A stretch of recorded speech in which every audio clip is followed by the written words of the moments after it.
Ingliz tili o'rganuvchilar uchun eng zo'r listening manbalari va birinchisi bu listenimminute.com. Bu veb-saytga kirib siz 1 minutli, 2 minutli audiolarni eshitib chiqishingiz mumkin. Farqi yo'q qaysi darajada siz elementarymi, intermediatemi yoki IELTS darajadamisiz, har bitta daraja uchun kerakli listening audiolari bor. Eshitinglar, yozib qo'yinglar, tekshiringlar va listening ustida ishlanglar. Ikkinchi eng zo'r, men yaxshi ko'radigan manbam bu ChatGPT.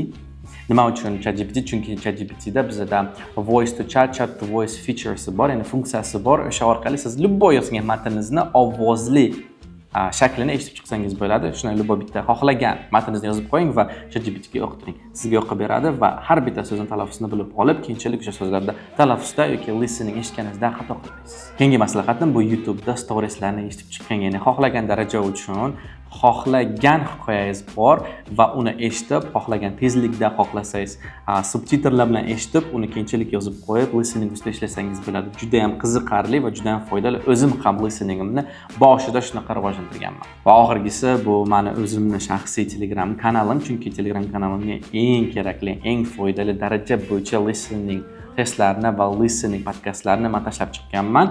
Agar meni kanalimga kirmoqchi bo'lsangiz, shunchaki Jahongir Bilnay yozsangiz bo'ladi Telegramda. Va yanada shunaqa foydali kontent kerak bo'lsa, sahifamga obuna bo'ling.